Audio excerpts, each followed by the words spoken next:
بسم الله الرحمن الرحيم. السلام عليكم ورحمة الله تعالى وبركاته. الحمد لله نحمده ونستعين ونستغفره ونعوذ بالله من شرور أنفسنا ومن سيئات أعمالنا. من يهد الله فلا مضل له ومن يضلل فلا هادي له.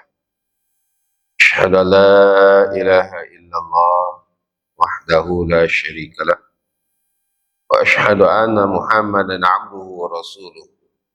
اللهم صل وسلم على سيدنا ومولانا محمد وعلى آله وصحبه أجمعين. سبحانك لا علم لنا إلا ما علمتنا إنك أنت العليم الحكيم. رب اشرح لي صدري ويسر لي أمري واحلل عقدة من لساني يفقه قولي. اللهم افتح علينا حكمتك وانصر علينا من خزائن رحمتك يا أرحم الراحمين. وقال الله تعالى في القرآن العظيم: أعوذ بالله من الشيطان الرجيم وذكر فإن الذكرى تنفع المؤمنين وما خلقت الجن والإنس إلا ليعبدون. صدق الله العظيم. وقال رسول الله صلى الله عليه وسلم: من ازداد علما ولم يزدد هدى لم يزدد من الله إلا بعدا، أو كما قال. صدق رسول الله صلى الله عليه وسلم. من هذه المجلس كرام الفاتحة. أعوذ بالله من الشيطان الرجيم. بسم الله الرحمن الرحيم. الحمد لله رب العالمين الرحمن الرحيم مالك يوم الدين إياك نعبد وإياك نستعين اهدنا الصراط المستقيم صراط الذين أنعمت عليهم غير المغضوب عليهم ولا الضالين.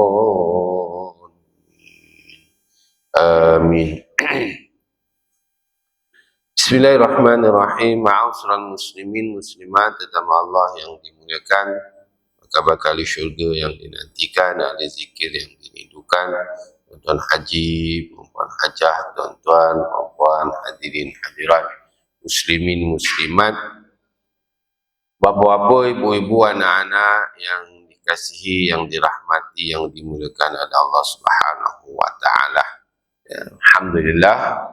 Alhamdulillah kita sama-sama memanjatkan setinggi-tinggi kesyukuran kepada Allah SWT atas kurnia nikmat yang telah diberikan oleh Allah Subhanahu wa taala kepada kita, kesempatan dan peluang pada pagi ini untuk sama-sama kita meletakkan ketaatan kepada Allah Subhanahu wa taala. Seterusnya kita meneruskan kesinambungan kehidupan kita untuk berada di taman-taman syurga. Muka-muka dengan kita memilih Allahumma salli sayyidina Muhammad berada di taman syurga ini memudahkan urusan kita di syurga akhirat nanti daripada Allah Subhanahu wa taala. Insya-Allah. Tahniah dan juga syabas diucapkan kepada semua yang hadir pada sesi kuliah ini, dan insya-Allah kita doakan semoga Allah Ta'ala berikan kesempatan dan kelapangan kepada sahabat-sahabat kita, saudara mara kita, jiran tetangga kita, dan juga kaum muslim muslimat yang lain, agar mereka juga diberikan kesempatan oleh Allah Ta'ala untuk berada di dalam majlis ilmu yang mendatang. InsyaAllah moga-moga kita dikekalkan dan diberikan Allahumma salli sayyidina Muhammad supaya kita sentiasa berada dalam majlis ilmu, kerana inilah jalan untuk kita mendapat keredaan Allah Ta'ala, mendapat keampunan Allah SWT, dan seterusnya kita mendapat rahmat daripada Allah SWT, dan akhirnya kita diterima bagi hamba-Nya ibadikas salihin, insya-Allah. Baik.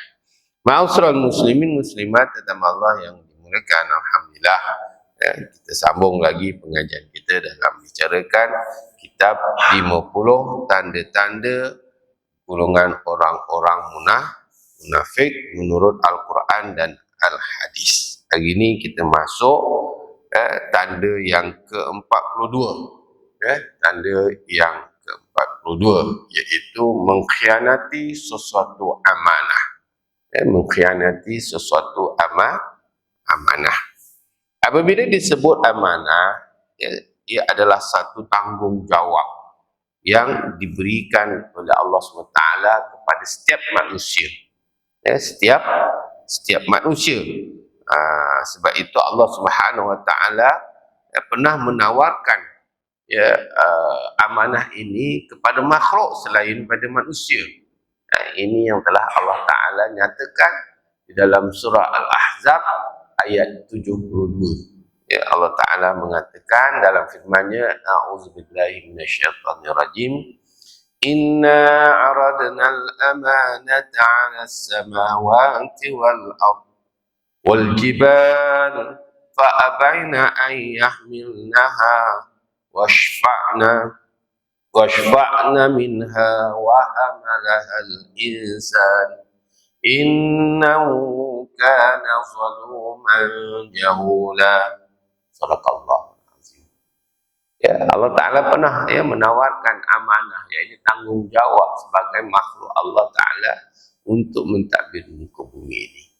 Antaranya dalam ayat 72 dari surah Al-Ahzab, Al-Ahzab, Allah Ta'ala mengatakan, Inna aradna al-amanata 'ala samawati wal-ard wal-jibal.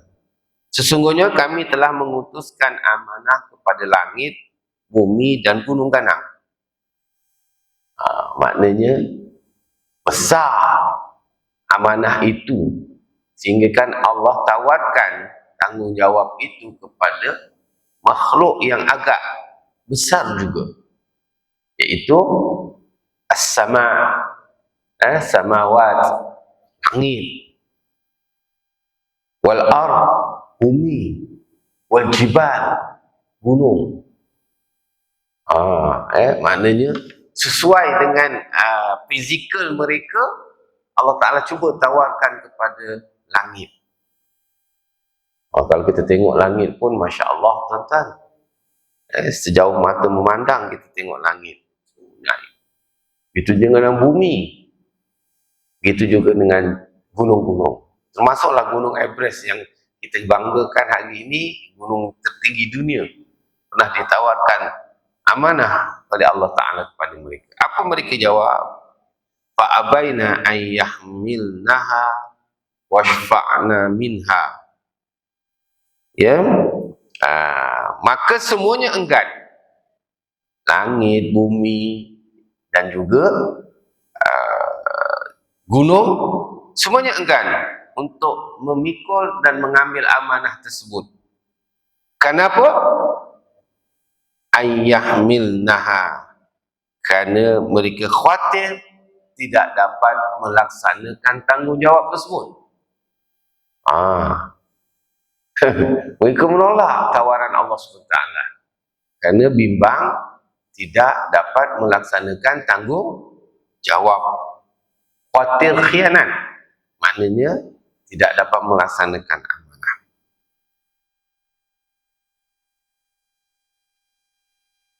Wa hamalahal insan, kemudian Allah tawarkan kepada manusia, iaitu Adam ketika itu.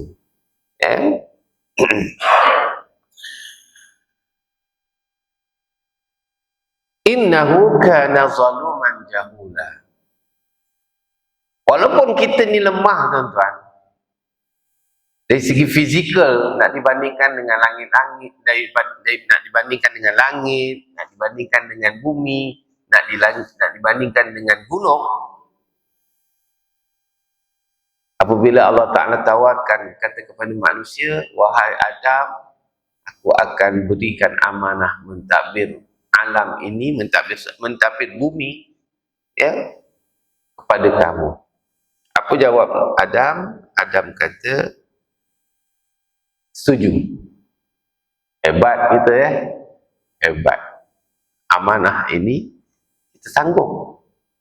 Sedangkan karakter kita sebagai manusia, innahu kana zaluman jahula.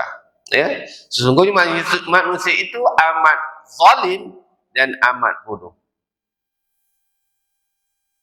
Maknanya jahula ni maknanya banyak yang tak erti, banyak yang menyeleweng, banyak yang melakukan kemungkaran.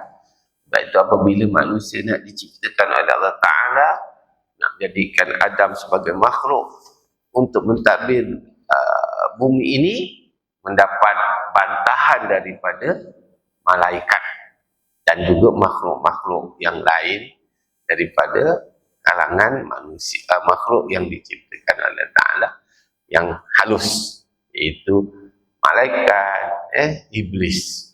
Tak mahu faham. Sebab apa? Kerana manusia ini suka bermusuh-musuhan dan menumpahkan darah.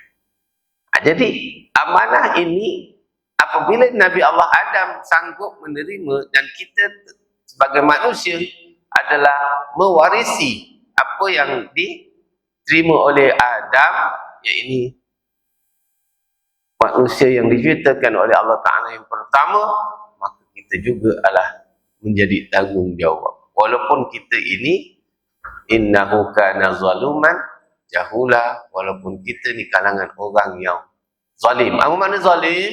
Maknanya kita tidak dapat menguasai dan hayati, kita tak dapat memenuhi amanah tersebut, tetapi kita akan berusaha berdemikian.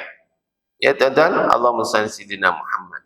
Sebab itu tuan-tuan dan puan-puan yang dirahmati Allah Ta'ala, amanah itu amat besar. Sebab itu amanah adalah salah satu istilah yang cukup sinonim dengan kehidupan kita sebagai orang Muslim. Ya. Sebab itu sifat amanah adalah kewajipan bagi seorang Muslim. Seseorang yang memiliki sifat amanah adalah sosok ataupun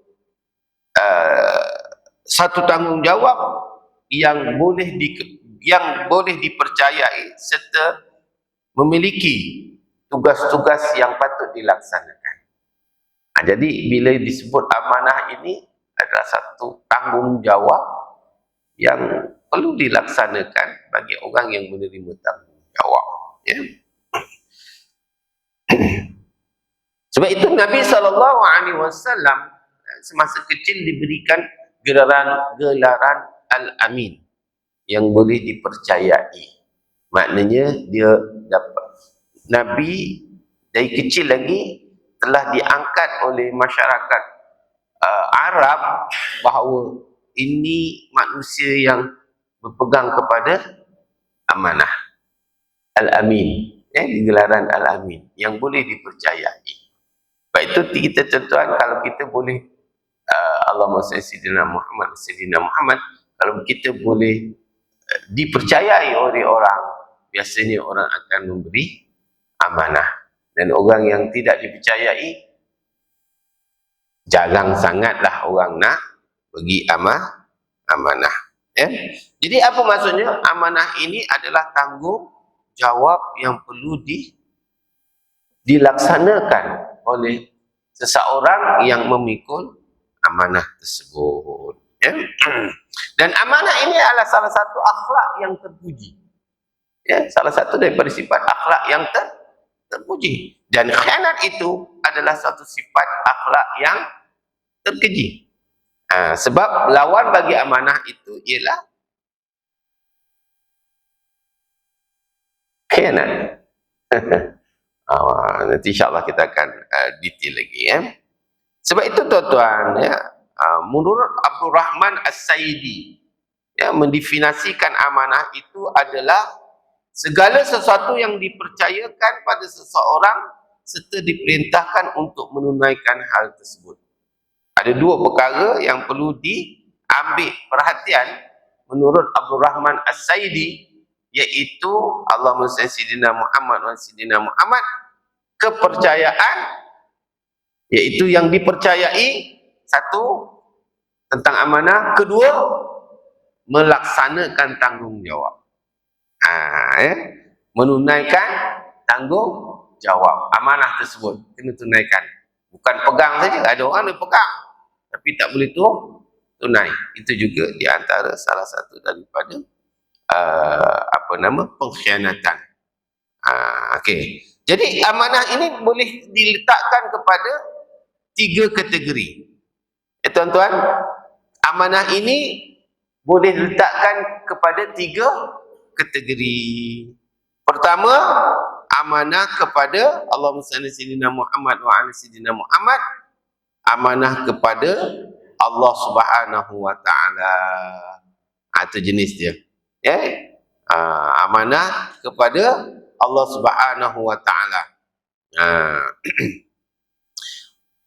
Amanah kepada pencipta.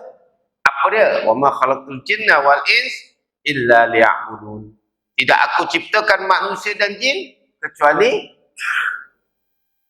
beribadah kepada Allah SWT. Itu antara amanah yang berupa kepada Allah SWT. Menunaikan zakat, melaksanakan haji, berpuasa, dan segala amanah-amanah ataupun tanggungjawab sebagai muslim mukallaf. Itu adalah amanah. Menuntut ilmu juga amanah.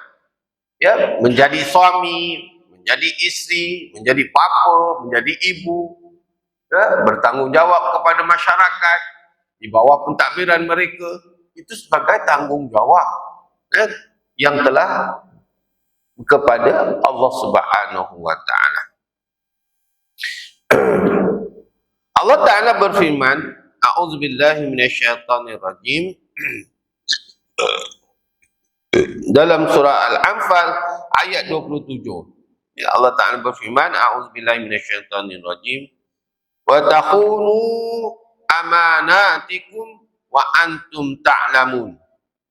Yang bermaksud, hai orang yang beriman, janganlah dirimu mengkhianati Allah dan Rasulnya, dan juga janganlah dirimu mengkhianati amanah yang telah dipercayakan pada dirimu sedang kamu mengetahui.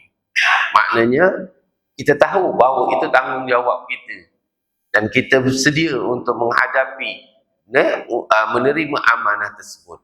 Maka amaran Allah SWT, jangan sekali-kali kita mengkhianati amanah yang dipertanggungjawabkan pada Allah Ta'ala kepada kita dan juga Rasul. Sebab itu kita sebagai manusia ini, tuan-tuan, cukup besar. Kita seorang Muslim menanggung amanah. Apa dia? Kena jaga keamanan dan kesejahteraan alam ini. Dunia ini, tuan-tuan, amanah kita sebagai manusia, khalifah. Kena jaga iman, kena jaga masyarakat supaya beriman, menjaga dunia ini agar selamat dari tangan-tangan orang yang zalim. Ini tanggungjawab kita besar, tuan-tuan. Dan kalau kita tak buat, memang satu tanggungjawab, memang berat beban bagi kita. Ini ada satu pengkhianatan yang kita kena jaga. Itu amanah yang pertama, iaitu amanah kepada Allah dan Rasulnya. Manakala amanah yang kedua, iaitu amanah kepada sesama manusia. Hablum minallah wa hablum minan nas. Hubungan kita dengan Allah, tanggungjawab kita tentang perintahnya, larangannya, itu amanah. Kemudian yang kedua, hablum minan nas, hubungan kita dengan manusia, iaitu amanah kepada sesama manusia atau individu lainnya sebagai sesama makhluk. Jenis amanah kedua ini adalah amanah terjadi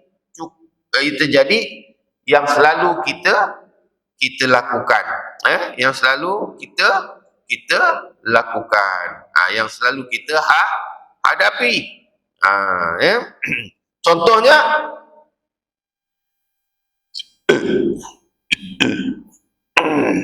Contohnya berkenaan dengan rahsia. Rahsia. Ini amanah. Apabila kita dapat maklumat daripada kawan menceritakan, sahabat kita orang lain menceritakan hal ehwal peribadi dia. Sebab itu kalau kita belajar bab kaunseling, tuan-tuan, amanah itu besar. Sebab orang memberitahu pada kita. Tapi pastikan khabar itu khabar betul lah. Khabar benar. Rahsia. Kalau orang kata rahsia. Tapi kita ni suka membuka rahsia. Kita suka mengaibkan orang. Nak cerita sensasi. Itu yang kita suka. Kita suka cerita. Sebab itu tuan-tuan, bila orang cerita kat kita, kalau boleh kita tutup mulut lah. Tak payah kabur lah. Lebih-lebih lagi dalam berkenaan dengan aib seseorang. Tapi kita hari ni suka buka aib orang. Allahu Akbar. Itu yang kita takut. Kedua, berkenaan dengan Allah Sayyidina Muhammad, kiriman orang, kirim. Kadang-kadang orang kirim salam, kirim barang. Itu antara perkara yang berkaitan dengan sesama manusia. Terutama kirim salam lah. Kadang-kadang kita balik kampung, kirim salam dengan kawan-kawan kita. Bila kita jumpa tu, itu dah satu amanah. Maknanya bila orang memberikan sesuatu kepada kita, sama ada dia material atau tidak, maka kita kena wajib melaksanakan. Kalau kita orang kata salam, Syekh, kawan kita beri salam, sampaikan salam. Jadi apa tanggungjawab kita yang menerima amanah tadi? Orang sampaikan salam, maka kita jawablah. Kalau dia perempuan, kalau dia lelaki, kita kena jawab. Kalau dia kata, Ustaz kirim salam kat Haji, maka jawablah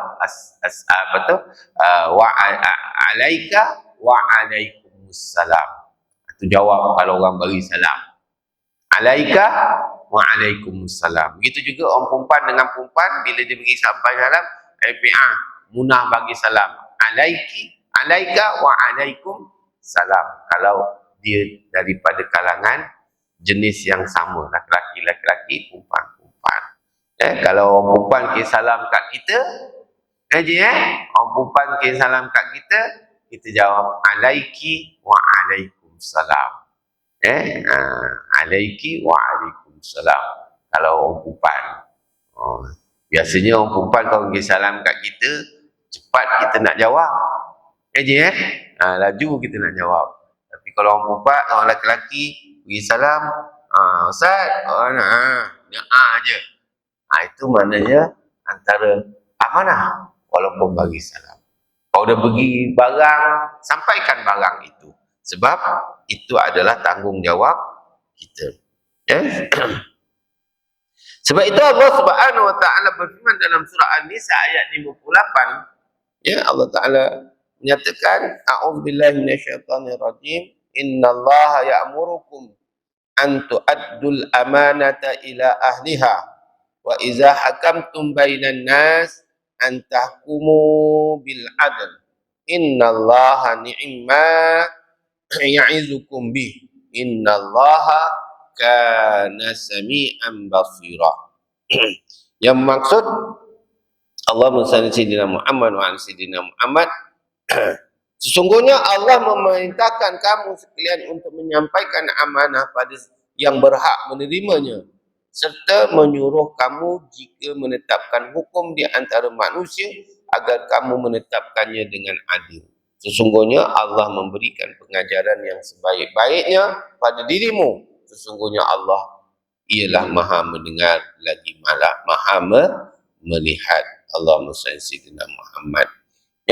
Jadi itu tuan-tuan, apabila kita diberikan amanah dan kita tidak dapat melaksanakan amanah, ia adalah satu pengkhianatan. Mengkhianati sesuatu amanah adalah seseorang yang mendapat kepercayaan dari orang lain tetapi ia tidak memenuhi amanah yang dipercayakan kepadanya. Dalam Islam, amanah adalah wajib dijaga dan dipelihara agar tidak menghilangkan kepercayaan dan kejujuran. Ya, perbuatan mengkhianati sesuatu amanah adalah dilarang dan termasuk di dalam golongan orang-orang yang dimurkai oleh Ta'ala dan juga golongan orang-orang munafik. Ya, Allah Subhanahu wa taala menyatakan dalam surah Al-Anfal ayat 27. A'udzubillahi minasyaitonir rajim. Ya ayyuhallazina amanu la takhunu Allah war rasul wa takhunu amanatikum wa antum ta'lamun. Shadaqallahul azim. Hai orang-orang yang beriman, janganlah kamu mengkhianati Allah dan Rasul, dan juga janganlah kamu mengkhianati amanah yang dipercayakan kepadamu sedangkan kamu mengetahui. Nampak tu? Tuan, amanah ini dekat sangat tentang tanggungjawab kepada Allah dan Rasul. Dan orang yang meninggalkan amanah, orang yang mengkhianati amanah, seolah-olah dia telah mengkhianati Allah dan Rasulnya. Masya Allah, tuan-tuan, berat. Sebab itu jangan kita nak minta amanah. Sebab itu Nabi pesan sekali-sekali kepada kita, jangan kita minta tanggungjawab kecuali kita diberi tanggungjawab. Ada orang minta, bagilah saya, saya boleh buat. Ui, bahaya tuan-tuan. Orang macam ni hebat tuan-tuan. Dia minta. Sedangkan kita tak tahu kenapa. Kita takut dekat dalam hadis Nabi SAW mengatakan, takut nanti akhir zaman, Nabi kata, amanah itu dijadikan gharimah. Amanah itu ditakuti akan jadi gharimah. Apa dia? Dengan sebab amanah dia dapat untung di atas dunia ini. Dia menggunakan amanah itu untuk memperolehi keuntungan bagi diri dia, bukan keuntungan kepada agama. Allahu akbar kabira. Allahumma salli ala sayyidina Muhammad. Ya, ini yang kita khawatir. Sebab itu tuan-tuan, jangan minta tanggungjawab sehingga kita diberi kepercayaan oleh orang ramai untuk melaksanakan tanggungjawab tersebut. Sebab itu saya dulu, sebab itu dalam perkhidmatan awam tuan-tuan, kita ditawarkan untuk jawatan tersebut dan kita minta jawatan tersebut, betul? Yang kerja-kerja kerajaan ni, minta maaf saya cakap, kita minta ke memang termasuk? Termasuk. Ini sebab itu satu tanggungjawab tuan-tuan, minta. Sebab kita apply, kita mohon untuk jawatan tersebut mengikut kriteria yang kita ada dari segi kemampuan kita. Sebab itu amanah. Itu sebagai satu amanah. Kita minta. Dan bila kita dah dapat, pastikan kita melaksanakan sebab kita yang minta. Ya, Haji. Sebab itu Haji diberi amanah untuk menanggung Mak Haji. Haji. Haji nak Mak Haji ke Mak Haji yang nak Abang Haji? Soalan tu. Kebanyakannya lah. Memanglah Mak Haji nak. Sebab ketampanan, kemaconan, kan? Mak Haji, tak marah juga Mak Haji. Mak Haji dulu-dulu lah. Mak Haji ambil Abang Haji ni pasal apa? Pasal handsome. Tak tahu nak cakap Ustaz. Dah jodoh. Tak boleh. Sabar, jodoh nanti dulu. Kita yang berkenan. Haji, berkenan. Maaf saya cakap. Dulu Mak Haji ni, kalau fikir-fikir dulu lah kan, kenapa ambil Abang Haji ni? Sebab dia jejaka idaman Melaya dulu, betul? Bukan? Entahlah Ustaz.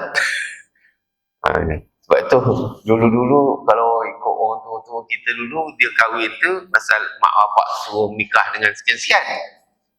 Zaman-zaman level-level saya, zaman-zaman yang ada depan saya ni, jarang mak bapak yang suruh kita nikah. Haji? Betul Haji? Oh Haji? Betul Haji pilih dia kan? Pilih. Kenan kan dia? Itu yang minta berapa hantaran bagi tu. Dah menikah, jaga tak amanah? Alhamdulillah jaga. Maka lepaslah tanggungjawab kita kepada Allah SWT. Begitu juga Mak Haji. Dulu kenapa dia boleh bertanggungjawab atau tidak? Itu sepatutnya bagi wanita bila nak memilih suami, pastikan dia boleh bertanggungjawab sebagai suami. Sebab itu dalam hukum hakam, sekiranya suami gagal melaksanakan tanggungjawab sebagai suami, isteri berhak menuntut. Isteri berhak menuntut. Ya, ibu-ibu, ibu, Mak Haji, ni gelap-gelap ni kan saya tak nampak muka ni. Tengok sogar ke sedap. Tengok bandang kapet je kacau saya. Sekiranya suami gagal melaksanakan tanggungjawab dia sebagai suami, maka isteri berhak menuntut di mahkamah. Jangan dibiarkan. Tak apalah Ustaz, kita tanggung ajalah. Nak macam mana, dah jodoh kita. Saya dengar geli dengar. Ini kadang-kadang minta maaf ya, wanita-wanita ni tuan-tuan, dia tak faham dan dia tak tahu hak dia sebagai wanita. Sebab itu banyak dimanipulit oleh suami yang tak tanggungjawab. Jadi sebab itu isteri berhak mendapat nafkah zahir dan batin. Isteri berhak mendapat tempat tinggal yang boleh menyelamatkan dari pandangan orang lain. Isteri berhak mendapat pakaian yang menutup aurat. Isteri berhak mendapat makanan yang sesuai dengannya. Isteri berhak mendapat perlindungan. Wahai suami, Haji, isteri berhak mendapat perlindungan dan keselamatan. Itu hak. Sekiranya ini gagal dilaksanakan oleh suami, isteri boleh tuntut.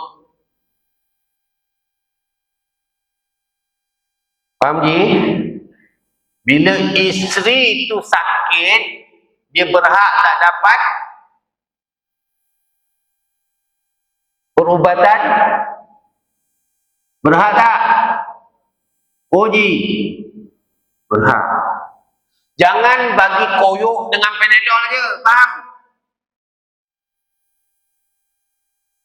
Maaf cakap, isi demam. Wajib bawa pergi klinik. Bagi apa je? Panadol dengan koyok sampai hati betul. Apa dia? Bagi gelang emas. Itu hebat ubat tu mak cik. Pulut dakap. Demam-demam bagi pulut dakap. Kerap demam mak cik. Yang itu ekstra bang. Bagi emas, bagi gelang, itu ekstra. Itu bukan keperluan, kewajipan. Mak cik sebab dah bagi emas, kahwin. Jadi nak dapat gelang, rantai, cincin, pulut dakap, benda bala, sekiranya ada kelebihan daripada pihak suami. Ini tanggungjawab ni, jangan tuntut yang itu. Mak Haji kalau dah dapat telekong, nak telekong yang kedua dan ketiga, yang itu sabar dulu. Wajib satu dulu. Untuk ekstra tambah aksesori, itu perkara yang bukan tanggungjawab. Sekiranya ada sedikit kelebihan kebiasaan daripada belanja, maka barulah minta. Itu amanah Haji. Minta benda yang wajib. Bila benda tak wajib, bukan tanggungjawab, jangan minta. Tak boleh minta sekiranya si suami ada kecukupan lebih untuk beri. Kalau dia tak bagi, tak payahlah nak moncong-moncong. Alah, orang nak pakai pun tak boleh. Kedekutlah abang ni. Tak boleh. Tanya dulu, dah dapat belum? Dah dapat belum? Sebab kadang-kadang kita ni nak keinginan kita, tapi melepasi daripada tanggungjawab.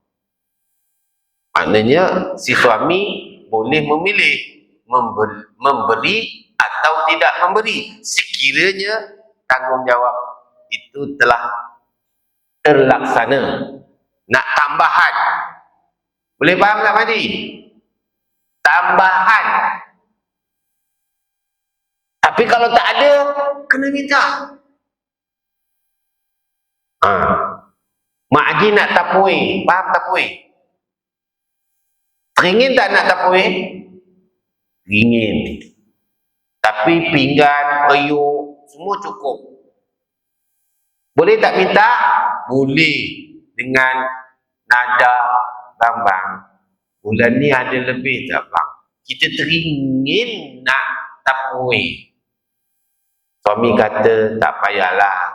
Pinggan kat rumah pun banyak tak pakai. Misal kata boleh je dialog tu boleh tak? Boleh insyaAllah. Mak Haji pun tanya abang ni orang nak pakai pun tak boleh. Dia bising. Faham tak? Dia merongol. Bunyi. Contoh. Teringin. Maknanya kalau tak ada tepung itu tak boleh makan. Pinggan tak ada. Bau boleh tuntut. Tapi kalau tepung itu semana nak tambah-tambah sebab orang lain ada, kita nak kena ada, itu sesuatu yang kalau tak dapat, tak payah nak nuntut. Ini kadang-kadang kita salah faham. Banyak dalam masyarakat, terutama dalam kekeluargaan ni, pasal kita mengambil isi dan suami dan isi itu dinikahkan bukan atas dasar tanggungjawab. Ini yang kita risau ni. Atas dasar ikutan. Orang kahwin dia kahwin. Dan apabila berkahwin ada anak, maka tanggungjawab semua itu. Sebab itu tanggungjawab kepada sesama manusia adalah sesuatu yang perlu dititik beratkan supaya kita tidak tergolong dalam orang-orang yang dimurkai oleh Ta'ala di atas tanggungjawab. Sebab itu orang ramai dimasukkan oleh Allah Ta'ala ke dalam neraka kerana meninggalkan tanggungjawabnya. Ini khianat. Allahumma salli ala sayyidina Muhammad wa sayyidina Muhammad. Yang ini kita risau tuan-tuan, risau sangat. Jadi tanggungjawab itu perlu kita lihat sebagai amanah yang kita kena jaga. Kita kena jaga. Allahumma salli ala sayyidina Muhammad wa ala sayyidina Muhammad. Sebab itu tuan-tuan, ada 13 akibat seseorang yang tidak dapat melaksanakan amanah. Ada 13 perkara yang menyebabkan orang yang Allah mensyaitina Muhammad akan tidak melaksanakan amanah. Pertama, orang yang tak melaksanakan amanah, pertama yang paling ditakuti akan hilangnya iman. Allahu Akbar. Sebab itu Nabi kata dalam hadis Nabi SAW, dia kata la imana liman la amanata lahu wala dinan liman la ahdahu. Atau kama qala sadaqa Rasulullah SAW, rawahu Ahmad. Apa kata Allah, kata Nabi? La imana liman la amanatahu. Tidak beriman bagi orang yang tidak melaksanakan amanah. Maknanya ini sebagai satu ingatan kepada kita. Kalau kita gagal melaksanakan amanah, maka dinyatakan kita tidak iman. Itu amaran yang pertama. Implikasi daripada kita tidak melaksanakan amanah. Yang kedua, termasuk dalam golongan orang munafik. Allahu Akbar. Masya Allah. Sebab itu dalam hadis yang kita bacakan ada 3 tanda-tanda orang munafik. Apabila dia kata iza hadasa kazab, Allahumma salli ala Muhammad, ya, wa iza wa'ada akhlaq, wa iza tumina khana. Ya, rawahu Muslim.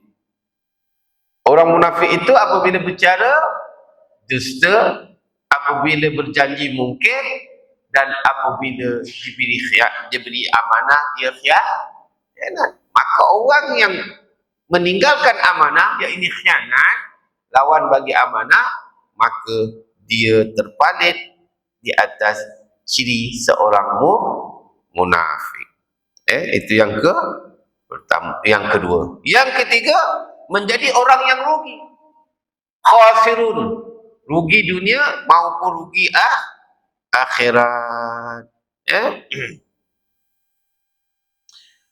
Nabi SAW mengatakan yang bermaksud 4 hal jika dia ada dalam dirinya, iaitu engkau tidak merugi walaupun kehilangan dunia.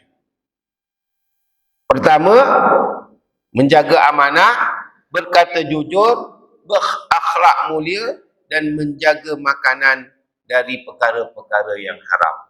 Itu Nabi kata, kamu tidak akan rugi kalau ada dalam diri kita 4 perkara. Pertama, menjaga amanah. Kedua, berkata jujur.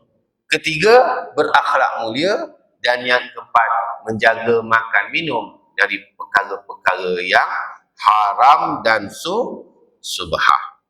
Allahu Akbar. Itu implikasi yang ketiga, sekiranya kita tidak amanah. Maknanya kita akan rugi. Rugi di sisi Allah Ta'ala. Kerana apabila kita khianat, dosa besar. Bukan dosa kecil, tuan-tuan. Dosa besar. Apabila kita khianat, maka Allah akan humban kita dalam api neraka. Ini di antara kerugian.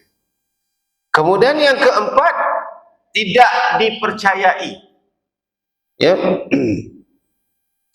Allah Subhanahu wa taala mengatakan, a'udzubillahi minasyaitonirrajim. Qalat ihdahuma ya abati istajilhu inna khairan minas tajartal qaum al-amin.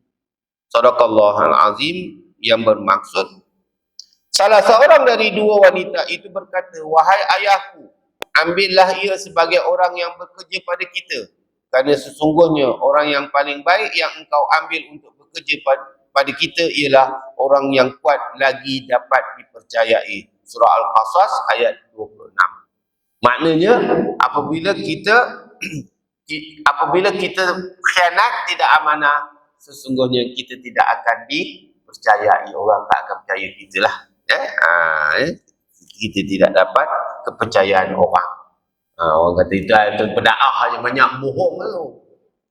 Tu selalu kan kita ada istilah gitu kan.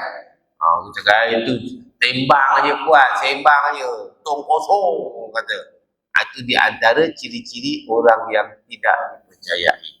Maknanya itu boleh sembang kedai kopi je lah, tapi tak boleh pakai. Tak boleh pakai. Tak ada manfaat. Itu di antara kesan daripada kita khianat. Yang kelima, mendapat kutukan dan laknat daripada Allah Subhanahu wa taala.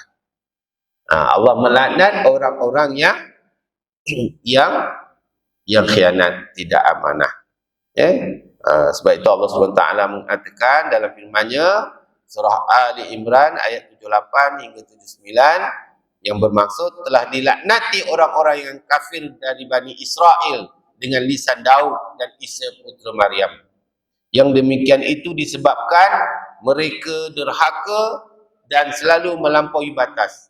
Mereka satu sama lain selalu tidak melarang tindakan mungkar yang mereka berbuat. Sesungguhnya amat buruklah apa yang selalu mereka berbuat itu. Maknanya apabila kita melihat mungkar, itu amanah. Kita tidak tegur kemungkaran. Itu sebagai pengkhianatan. Kita tengok ada orang melakukan penyelewengan. Tanggungjawab kita menegur, mengingatkan mereka supaya melaksanakan amanah. Bila kita tengok ada masyarakat kita, komuniti kita ada sesuatu yang tak betul dari segi hukum, bukan dari segi cara. Ni kadang-kadang kita tak dapat beza tentang hukum hakam dan tata cara. Ini berbeza. Kalau perkara itu memang salah dari segi hukum syarak, wajib kita tegur. Tapi kalau dia buat bukan berkaitan dengan hukum hakam, cuma cara dia buat, cara dia, kaedah dia tu, tetapi tidak melanggar hukum hakam, tak ada masalah. Macam kita lah, kadang-kadang kita tersilap mana yang hukum, mana yang tak berkaitan dengan hukum. Contoh, imam sembahyang subuh, katakan sembahyang subuh, sembahyang subuh, imam tak baca kunut, imam tak baca kunut. Kalau ikut menurut pendapat mazhab, hanya Imam Syafi'i saja yang mengatakan ab'ad, sunat ab'ad. Selain daripada Imam Syafi'i, mereka tidak mengatakan ab'ad. Dia sunat saja. Sebab itu Imam Syafi'i mengatakan sekiranya seseorang itu tidak melaksanakan kunut, maka sunat dia tambah dengan sujud sahwi, tetapi bukan wajib. Anda kena faham. Jadi makmum ni kena faham. Ada satu ketika imam tak baca kunut. Dah riuh dah. Hari ni tak baca kunut, muda. Saya kata sebab itu kena faham. Bila melibatkan hukum, dia diwajib ke sah batal. Kalau dia tak menyebabkan perkara wajib dan tidak sah batal, maka abaikan je lah. Faham tak, Ji? Tak payahlah kelam kabut. Dia tak baca kunut. Ini imam mana ni? Udah pening lah. Mula dia nak meletakkan hukum imam ni gini-gini, imam itu, imam ini. Sedangkan bacaan kunut itu adalah sunnah. Dan tidak menyebabkan bacaan kunut itu sah atau batal. Kalau baca pun tidak mengatakan sah atau batal. Kalau tak baca pun tak menyebabkan batal. Bila tak baca, sudahlah. Kita ikut makmum. Kita makmum, ikut je lah. Imam tak baca, ikut je lah. Itu maknanya, itu tata cara, bukan berkaitan dengan hukum. Sebab itu tak perlu subhanallah. Tak perlu subhanallah. Imam tak baca kunut kan? Lepas sami Allahu liman hamidah, rakaat kedua, sami Allahu liman hamidah, Rabbana lakal hamd. Imam pun Allahu akbar. Makmum pula subhanallah, kunut. Batal lah tu. Ada juga, bukan sinilah. Sebab dia konon dia nak tegur imam lah kan. Bila imam buat sesuatu yang salah, yang menyebabkan hukum batal atau haram, baru tegur. Kalau tak, ikut je lah, tak kunut. Lepas tu dalam hati tak puas hati. Apa pasal imam tak kunut? Ni mesti imam lupa. Apa kau fikir? Sebab itu ni tentang amanah ni tadi. Dia kena jaga tuan-tuan. Boleh faham? Contohlah, ni banyak nak kupas banyak tu, tapi tak payah nak kupas pagi ni. Nak beritahu contoh tu. Gelabah habis. Lepas tu cakap, Imam, dah habis semayang, dah baca doa kan. Imam terlupa kunut ke? Saya memang tak buat kunut ni hari. Imam ni, imam mazhab apa? Ke situ pula. Faham? Ini kadang-kadang kita partikular sangat benda-benda yang furu'iyah. Tapi dalam perkara-perkara qat'iyah pokok kita tak jaga. Itu di antaranya. Sebab itu tuan-tuan, kita akan mendapat laknat daripada Allah. Kalau kita nampak mungkar, kita biarkan. Kita tidak menegur mereka. Itu yang kelima. Yang keenam, mendapat penderitaan di akhirat. Maknanya Allah Ta'ala akan azab orang yang melaksanakan khianat. Di antaranya dalam hadis Nabi SAW yang diriwayatkan Bukhari menyatakan, yang bermaksud sesungguhnya kalian nanti akan sangat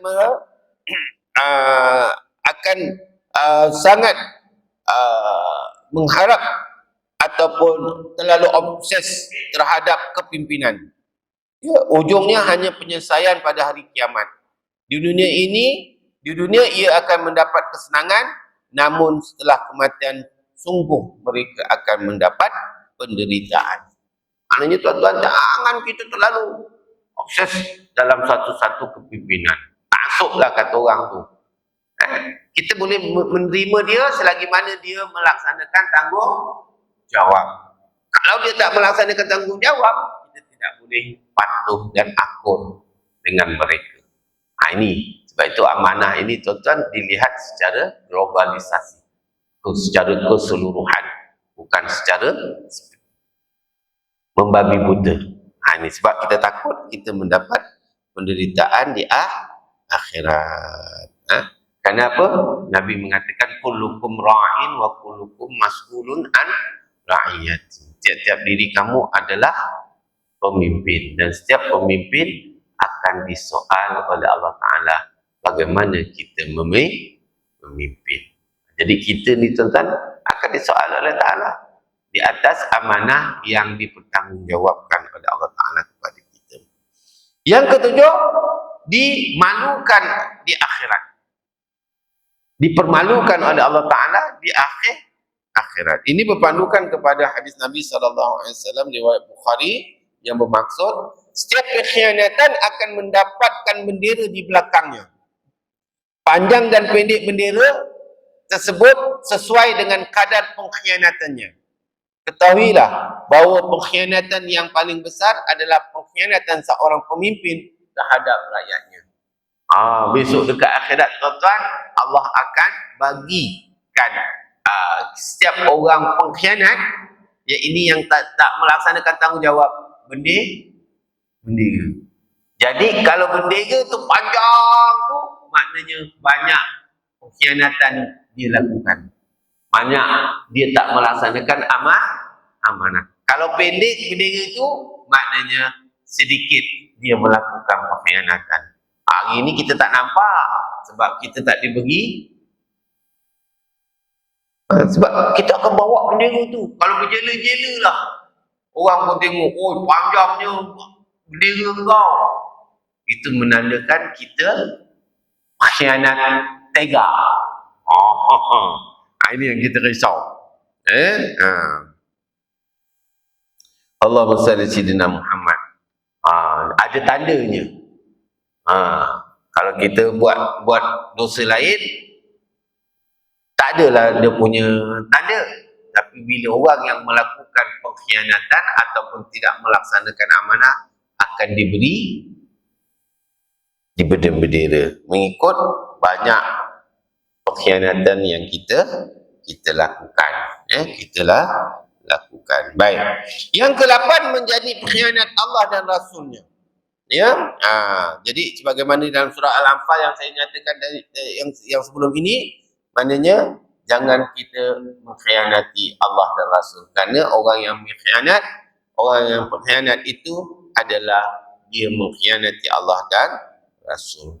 Yang ke-9, implikasi kerana tidak melaksanakan amanah dibenci oleh Allah SWT. Dibenci oleh Allah SWT. Ini berpandukan kepada firman Allah SWT dalam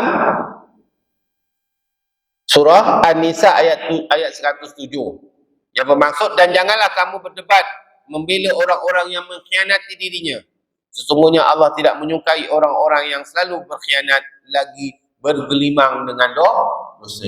Maknanya orang yang melakukan dosa, orang yang berkhianat. Orang yang bergelombang dengan dosa, jangan kita sukai mereka. Jadi kalau dia ni memang suka melakukan dosa, meninggalkan perintah Allah, maka jangan kita gembira dengan mereka. Kalau boleh, kita tidak berdamping dengan mereka. Ini dia. Ya, kerana mereka itu golongan yang dibenci oleh Allah Subhanahu Wa Taala. Yang ke-10, akibat daripada kita tidak amanah, kita khianat, iaitu hati akan jadi keras. Hati akan jadi keras. Ini berpandukan pada firman Allah SWT dalam surah Al-Ma'idah ayat 13. Allah Ta'ala berfirman yang maksudnya, kerana mereka melanggar janjinya, kami kutuki mereka dan kami jadikan hati mereka keras membatu. Mereka suka merubah perkataan Allah dari tempat-tempatnya dan mereka sengaja melupakan sebahagian dari apa yang mereka telah diperingatkan dengannya. Dan kamu, yang ini Muhammad, sentiasa akan melihat kekhianatan dari mereka, kecuali sedikit di antara mereka yang tidak khianat. Maka maafkanlah mereka dan biarkanlah mereka. Sesungguhnya Allah menyukai orang-orang yang berbuat baik. Jadi tuan-tuan, orang yang khianat ni biasanya hatinya keras. Keras yang macam mana? Susah nak terima nasihat kerana dah dia biasa dengan amalan pengkhianatan itu ataupun menyeleweng. Orang dah menyeleweng ni tuan-tuan, susah nak patah balik. Orang yang sentiasa melakukan tidak amanah ni tuan-tuan, memang susah.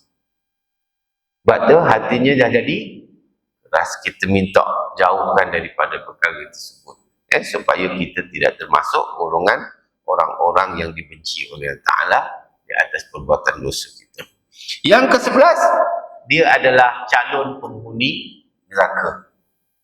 Orang yang Allahumma salli sayyidina Muhammad, orang yang mengkhianat, yang tidak melaksanakan amanah, mereka itu adalah penghuni neraka. Allah Ta'ala berfirman dalam surah At-Tahrim ayat 10 yang bermaksud, Allah membuat isi Nuh dan isi Lut sebagai perumpamaan bagi orang-orang kafir. Keduanya berada di bawah penguasaan dua orang hamba yang saleh di antara hamba-hamba kami. Lalu kedua isi itu berkhianat kepada suaminya masing-masing. Maka suaminya itu tiada dapat membantu mereka sedikitpun dari siksaan Allah. Dan dikatakan kepada keduanya, masuklah ke dalam Jahannam bersama orang-orang yang dimasukkan ke dalam neraka Jahannam. Ini Allah Ta'ala tamsilkan bagaimana orang yang berada dalam golongan saleh itu, iaitu isteri Nabi Nuh dan Nabi Lut. Mereka mengkhianati suaminya sendiri. Anak Nabi Lut juga, Nabi Nuh juga antara yang mengkhianati ayahnya. Sehingga kan Allah Ta'ala kata, kamu tidak, wahai Nabi, walaupun kamu golongan orang yang terpilih, tapi kamu tidak boleh menyelamatkan mereka. Kerana apa? Kerana mereka telah mengkhianati agama Allah Ta'ala.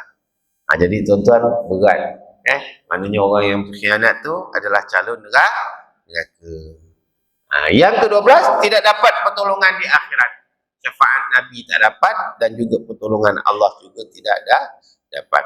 Rasulullah SAW bersabda, pertolongan Allah tetap berada pada dua orang yang bersekutu selama keduanya tidak saling mengkhianati.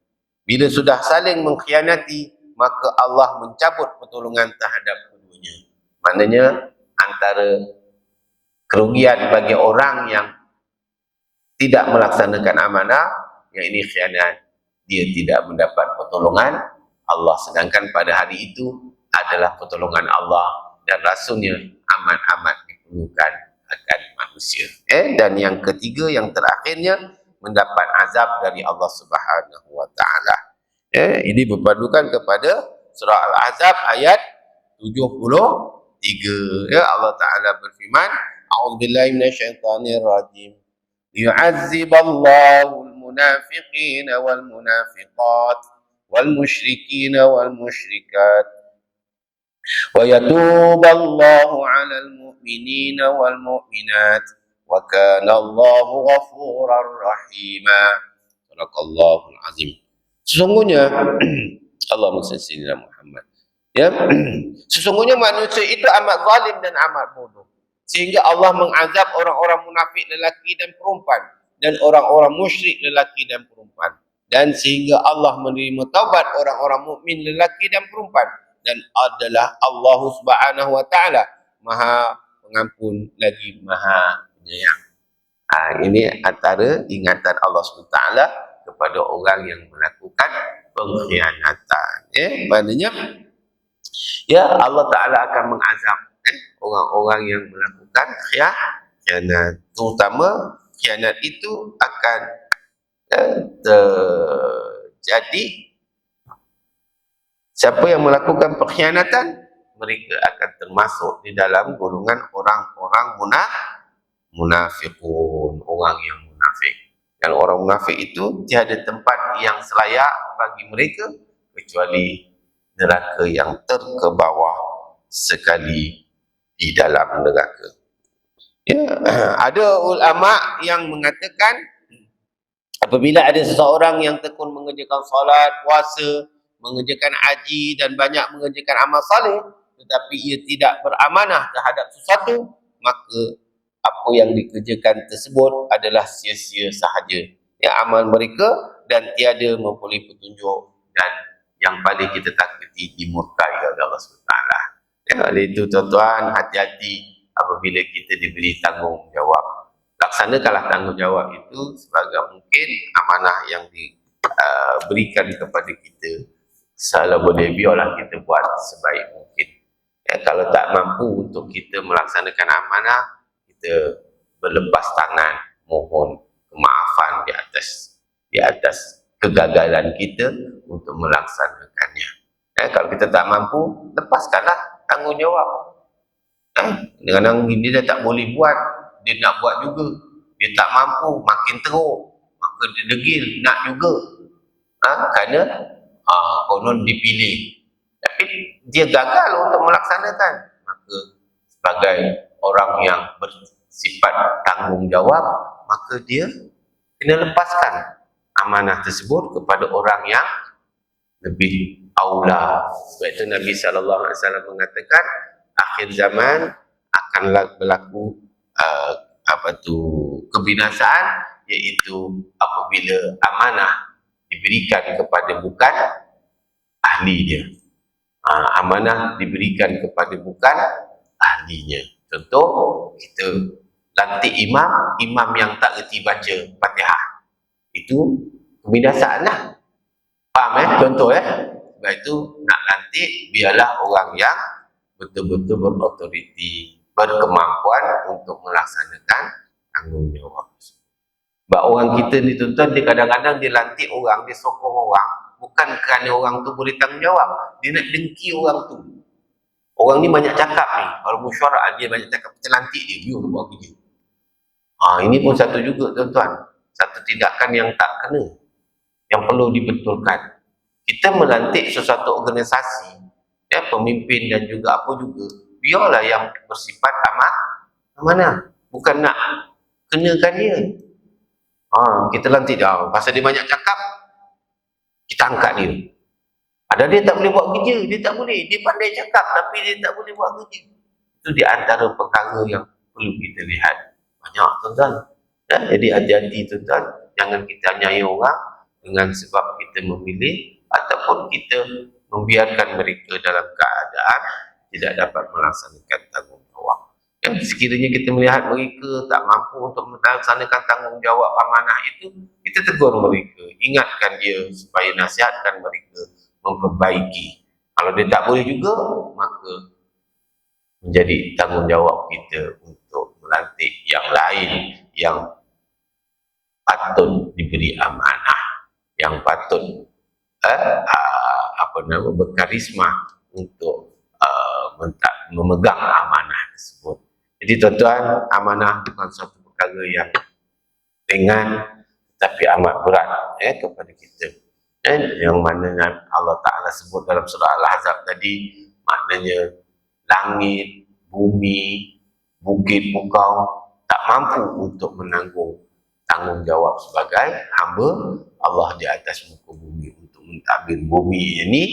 Tetapi manusia kita ni yang begitu lemah, yang ada, tetapi itulah sekiranya kita dapat melaksanakan amanah, satu keistimewaan yang Allah Ta'ala berikan kepada manusia yang diberi amanah tadi.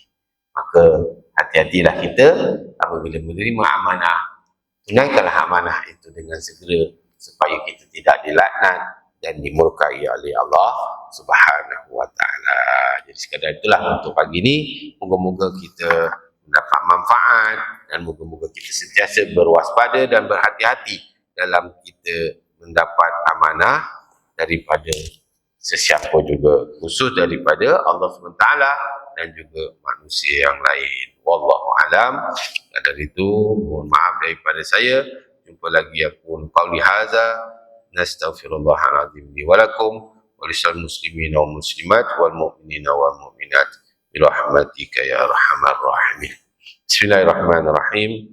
Alhamdulillahirabbil alamin wassalatu wassalamu ala asyrafil anbiya'i wal mursalin wa ala alihi wa sahbihi ajma'in. Radina billahi rabba wa bil islam dina wa bi Muhammadin sallallahu alaihi wasallam nabiyya wa rasulah. Allahumma faqihna fid din wa 'allimna bit ta'wil ya arhamar rahimin. Walhamdulillahi rabbil alamin. Akhirnya tasbih kafarah dan surat al-'asr. Subhanakallah wa bihamdik, asyhadu an la ilaha illa anta, astaghfiruka wa atubu ilaik. Bismillahirrahmanirrahim. Wal 'asr innal insana lafi khusr illa alladhina amanu wa 'amilus shalihat wa tawassaw bil haqq wa tawassaw bis sabr.